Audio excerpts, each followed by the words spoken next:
তিনটা জিনিসের ভালোবাসা আমার অন্তরে থাকবে সবচেয়ে বেশি। আমার জানের চেয়ে, বাবার চেয়ে, মায়ের চেয়ে, বিবির চেয়ে, ভাইয়ের চেয়ে, সন্তানের চেয়ে, সম্পদের চেয়ে, বাড়ির চেয়ে, ব্যবসা বাণিজ্যের চেয়ে সবচেয়ে বেশি মহব্বত ইমানদার তার দিলে সবচেয়ে বেশি ভালোবাসা থাকবে কয়টা জিনিসের? তিনটা জিনিসের। এক নম্বরে আল্লাহর ভালোবাসা, দুই নম্বরে রাসূলের নবীজির ভালোবাসা, তিন নম্বর জিহাদ ফি সাবিলিল্লাহ, আল্লাহর রাস্তায় জিহাদ করার ভালোবাসা। আল্লাহর রাস্তায় জিহাদ করার কথাটা মুসলমানের জবানে বের হইলেই শুরু হয়ে যায় জঙ্গিবাদ স্লোগান। এই জঙ্গি জিহাদের কথাটা কইলে মুসলমান কইলেই জঙ্গি, আর এরা মানুষ মেয়ে হতে গেলেও কি হয় না মুসলমান।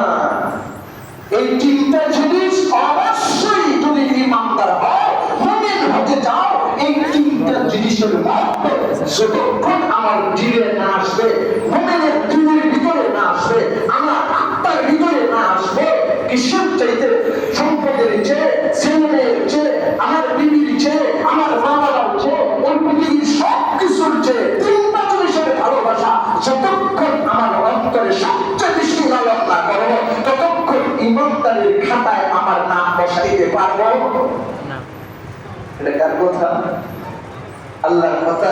আল্লাহ বলেন قل إن كان آباؤكم وأبناؤكم وإخوانكم وأزواجكم وعشيرتكم وأموال اقترفتموها وتجارة تخشون كسادها ومساكن ترضونها أحب إليكم من الله ورسوله وجهاد في سبيله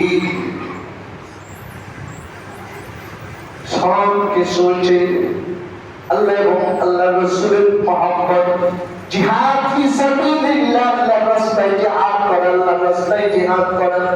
এই জিহাদের ভালোবাসাও যদি অন্তরে না থাকে, রাসূলের মায়া মহব্বত যদি অন্তরে না থাকে, সবচেয়ে বেশি আল্লাহর মহব্বত ভালোবাসা যদি অন্তরে না থাকে, শুধু সম্পদের মায়া, দুনিয়ার মায়া, ছেলে মেয়ের মায়া, ভালোবাসা, শুধুমাত্র এগুলি যদি থাকে, আল্লাহ বলেন ফাতারাব্বাসু, অপেক্ষা করো আল্লাহর গজবের, অপেক্ষা করো আল্লাহর গজবের, যে কোনো মুহূর্তে আল্লাহর গজব তোমাদের জন্য হাজির হতে পারে।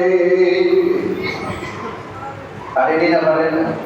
এলে সবচেয়ে বেশি ভালোবাসা আমার ইমানদার মুমিন, ইমানদার যারা কালেমাওয়ালা, যারা এদের ভিতরে সবচেয়ে বেশি ভালোবাসা থাকবে কার? এক নম্বর আল্লাহ, দুই নম্বরে নবীজি। মানে দুই নম্বরে নবীজির ভালোবাসা।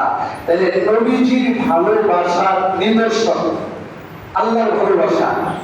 আল্লাহর ভালোবাসা, আল্লাহ বলেন, আমার আল্লাহ বলেন যে আমার ভালোবাসা নিদর্শন হবে বান্দা, আমি আল্লাহ জানাই দিলাম আমার বন্ধুর ভালোবাসা। জোরে জোরে সুবহানাল্লাহ। যার ভিতরে আমার বন্ধুর ভালোবাসা থাকবে, সেই আপনি আল্লাহকে ভালোবাসলো। সুবহানাল্লাহ। আর রাসূলের ভালোবাসার নিদর্শন আল্লাহ রাসূল বলেন, মান আহাব্বা সুন্নতি ফাকাদ আহাব্বানি ওয়া মান আহাব্বানি কানা মাই ফিল জান্নাহ। আল্লাহ রাসূল বলেন যে আমার সুন্নতকে ভালোবাসবে। কার সুন্নত? বলেন কার সুন্নত? আল্লাহ এই পৃথিবীর সমস্ত মানুষ আল্লাহর কাছে, বান্দার কাছে, পৃথিবীর সমস্ত মানুষের কাছে আল্লাহ একটা জিনিস চান। এই জিনিসটা কি? আল্লাহ আমার কাছে যেটা চায়, আপনার কাছে যেটা চায়, আল্লাহ যেটা চায়, এটা কি বুঝেন নাই? আল্লাহ কি চায়? ইবাদত। আল্লাহ কি চায়? বলেন সবাই, পৃথিবীর সকল মানুষের কাছে, কারণ সকল মানুষের, সকল সৃষ্টি জগতের স্রষ্টা হচ্ছেন মহান মালিক রব্বুল আলামিন। প্রতিষ্ঠান, সেটা কি? সাদাকা। এবার ওয়ামা খালাকুতুল জিন্না ওয়াল ইনসা ইল্লা লিয়াবুদুন। আল্লাহ চাই ইবাদত। আল্লাহ যেমন আমার কাছে চাই ইবাদত, আমি চাই না কিছু। সাদাকা। আল্লাহ যেমন আমার কাছে চাই, মালিকে চাই আমার কাছে, বান্দার কাছে মালিকে চাই আল্লাহ গোলামি করা, আল্লাহ ইবাদত করা। তো আমিও তো মালিকের কাছে পাও না, মালিক যেমন আমার কাছে পাও না, আমিও মালিকের কাছে পাও না। কথাটা ঠিক না? ঠিক। আমি যখন মালিকের ইবাদত করব, এটা মালিকের পাও না, আর আমি মালিকের গোলামি করে ইবাদত করে আমি মালিকের কাছে পাবো, আমি মালিকের কাছে চাইবো, সেটা কি জান্নাত? বলেন সেটা কি? জান্নাত। তাইলে যেই জিনিস করার মাধ্যমে কি পাওয়া যায়? জান্নাত পাওয়া যায়, জাহান্নাম থেকে মুক্তি পাওয়া যায়। ওই জিনিসটার একটা ক্যাটালগ, নিয়ম, পদ্ধতি, সিস্টেম আছে না? আছে। আরে উপরে উঠতে কি লাগে?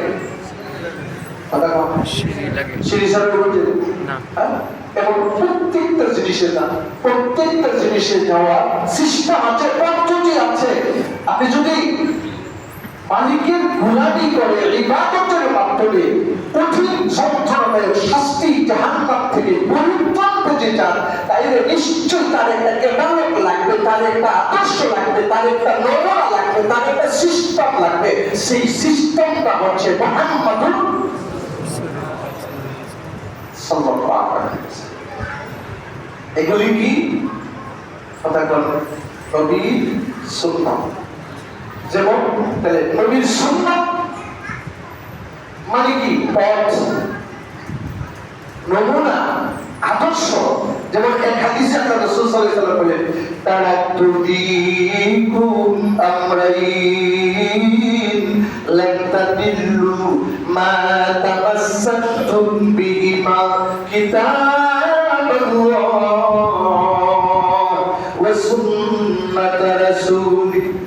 হাদিসের ভাষায়,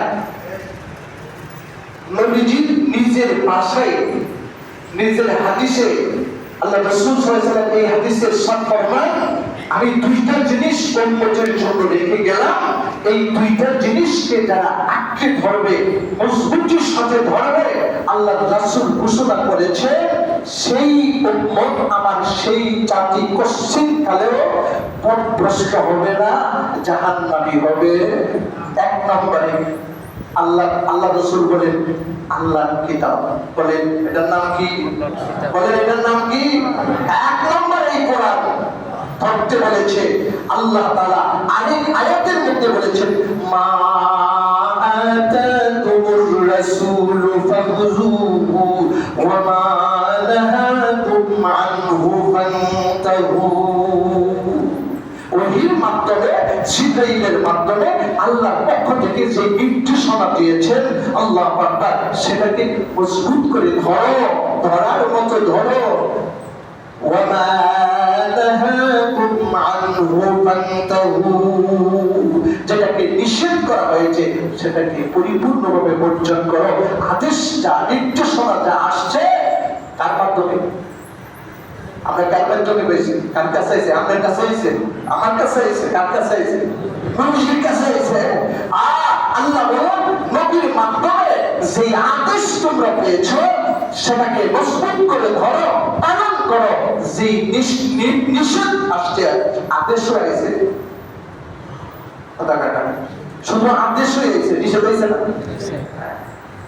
এটা বলো আদেশটা আমরে বিল মারুফ, সৎ কাজের আদেশ, এটা অত্যন্ত সহজ।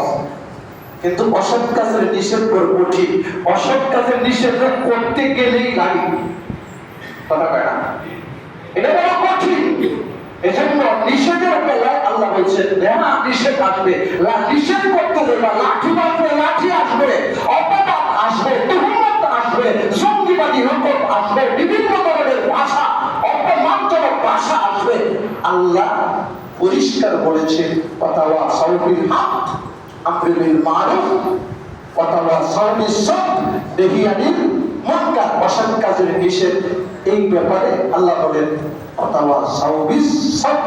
অসৎ কাজের নিষেধটাকে সবরের ভাষায় আল্লাহ আমাকে বুঝাইছেন। কারণ নিষেধ করতে যাই বা অসৎ কাজের নিষেধটা করতে গেলেই এই জন্য আল্লাহ বুঝিয়ে দিচ্ছেন বান্দা ধৈর্য ধরতে হবে, কিন্তু নিষেধ বন্ধ করা যাবে না। অসৎ কাজের নিষেধ যদি আমি না করি সমাজ উল্টিয়ে যাবে, পাল্টিয়ে যাবে, বিপর্যয় আসবে, খুদার গজব আসবে। এই গজবে নাফরমান যেমন ধ্বংস হবে, হিন্দু জাতি, জাতি, বিভিন্ন জাতি, ইহুদ নাসারা, বৌদ্ধ, খ্রিস্টান যত জাতি আছে এরা যেমন ধ্বংস হবে, মুসলমান ধ্বংস হবে। গজবের বন্যার পানি আইলে মুসল্লির বাসায় ঢুকবে, ইমাম সাহেবের বাসায় ঢুকবে।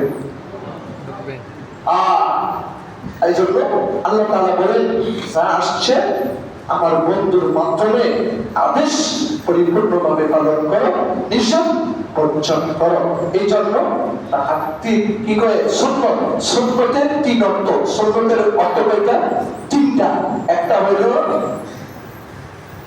হলো নবীর কথা, 2 নম্বরে হচ্ছে নবীর আমল, 3 নম্বরে হচ্ছে নবীর তরিকা। কয়টা? 3টা। কয়টা বলেন? কয়টা? 3টা। সুন্নতের 3টা অর্থ, একটা হলো নবীর হাদিস, আরেকটা হলো নবীর আমল, আরেকটা হলো নবীর তরিকা। প্র্যাকটিক্যাল নবী যা শিক্ষা দিয়েছেন এটা হলো কি? নবীর তরিকা। এই 3টা কথার উপরে রাখলাম।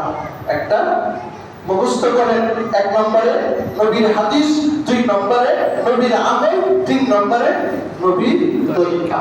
এই 3টা কথার উপর চলবে। আল্লাহ আমাদের সবাইকে আমল করার তৌফিক দান করুন।